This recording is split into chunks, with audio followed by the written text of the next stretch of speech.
So today we're going to learn about Gauss Quadrature. Gauss Quadrature is a way to numerically integrate a function if we do not know how to integrate that function in the traditional method. So what we're going to start off by doing is I have two different problems set up, 1 and 2, and we're going to solve both of them using Gauss Quadrature. So initially we can go ahead and we'll solve them by doing traditional integration just so we know what our final answer should be, and then we'll step through the process of Gauss Quadrature and we should end up with the same answer on both of them. All right, we can get started.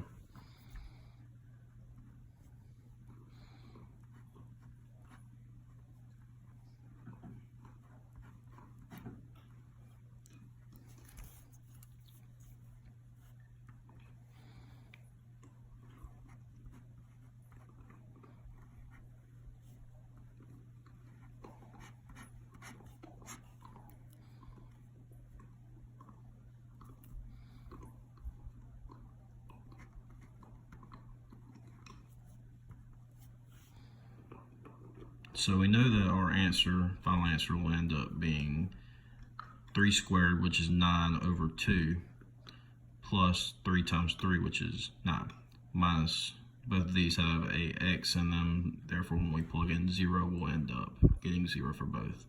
So 9 halves, my mistake, it's not 12 and a half, it's 13.5. is 9 halves, which is 4.5, plus 9, which is 13.5. So now let's go to Gauss Quadrature. So the basis of Gauss Quadrature is for us to start off with a number of Gauss points, which in this case is, in all cases, is determined by your order of your function. So in this case, we have a order of a function of 1. So therefore we can set our number of Gauss points equal to 1. Now we can look at our table, which will be given to us. Looks like that. And we can determine that our xi is equal to 0 and our weight is equal to 2. So actually going through and writing our equation, I is equal to the Jacobian, we'll define that in a minute, times the weight of each step times f of xi. In this case, we're only going to take one step from 0 to 3, therefore we only need one of these. If we were to take multiple steps, we would have a W1 F1 of xi plus W2 F2 of xi. So when we go through, we'll do the Jacobian, which the Jacobian is b minus a over 2, which in our case will end up being 3 minus 0 over 2 equal to 1.5. Or we can go ahead and write it as 3 halves. The next thing we need to do is write our equation out. I is equal to 3 halves times our weight, which we defined as 2 from our table, times our F1 of xi. So this is where things can get a little tricky.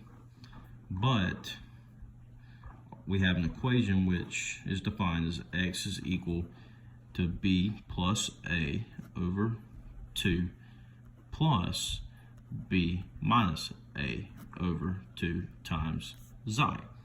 And because our function that we have up here, which is what we're going to use, does not take the variable xi, we need to convert that right here into an x value. So using 0 to 3, we're going to write 3 plus 0 over 2 plus 3 minus 0 over 2, a xi value of 0 is equal to x. So when we go through and write this, this cancels out, or this multiplied by 0 is 0, and we're left with 3/2. So we can just write equal to 3/2. And we're going to take that value and plug it in to 3/2 plus 3, which is, this comes from our function right here.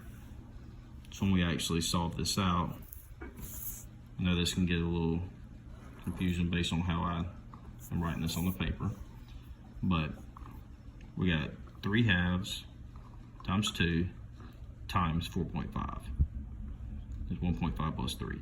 So we can just write this as 3 times 4.5 is equal to I, which is also equal to, so that 12 plus 1.5, which is 13.5. Same solution as before.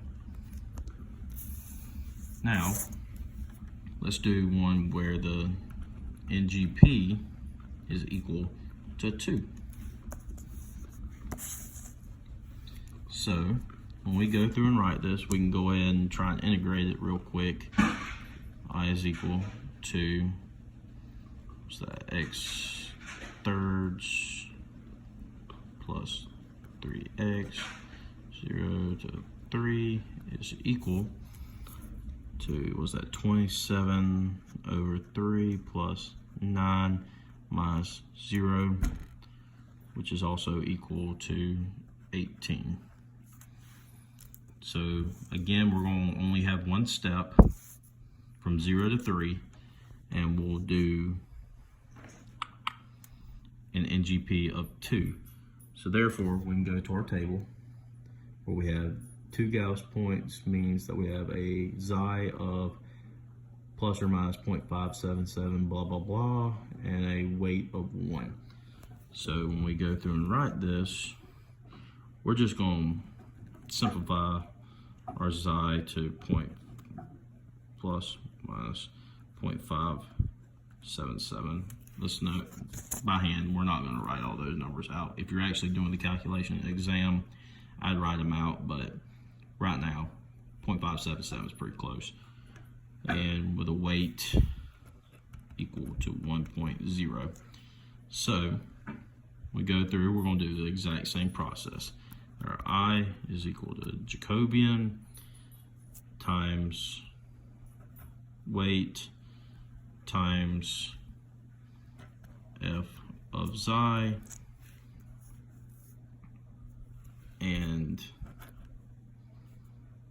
weight 1, f of 1 xi 1 plus weight 2 times f of 2 xi 2.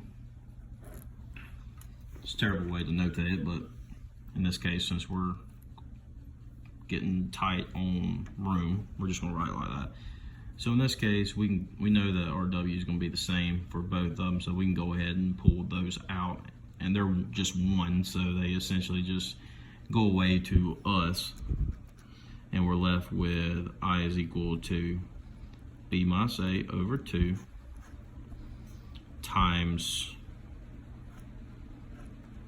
F1 of xi plus F2 of xi. Okay, and we'll bracket that in, and we'll go ahead down here and solve. So we remember that x is equal to b plus a over 2 plus b minus a over 2 times xi. So in this case, we've got an x is equal to 3/2 plus 3/2 times xi, which is the 0.577. And when we calculate that, hold on a second, I need to pull my calculator out.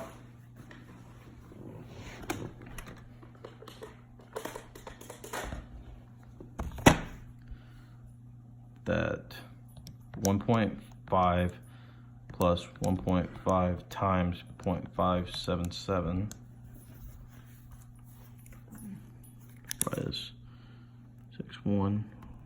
That is equal to 2.3655, and x2 is equal to 3 halves plus 3 halves negative 0.577.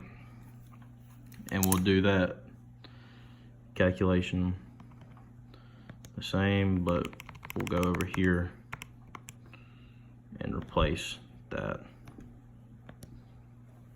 with 0.6345.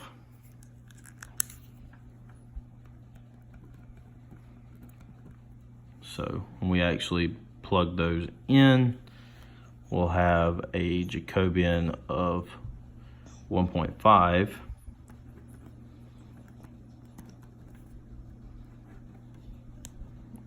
and 2.3655. We're going to square that and then plus 3. We'll be left with 8.6 plus 0.6345. Square that, add 3, 3.4. And now we're left here.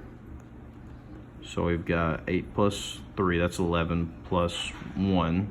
So we've got 12. 3 halves times 12.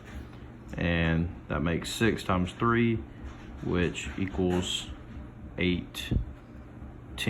Boom.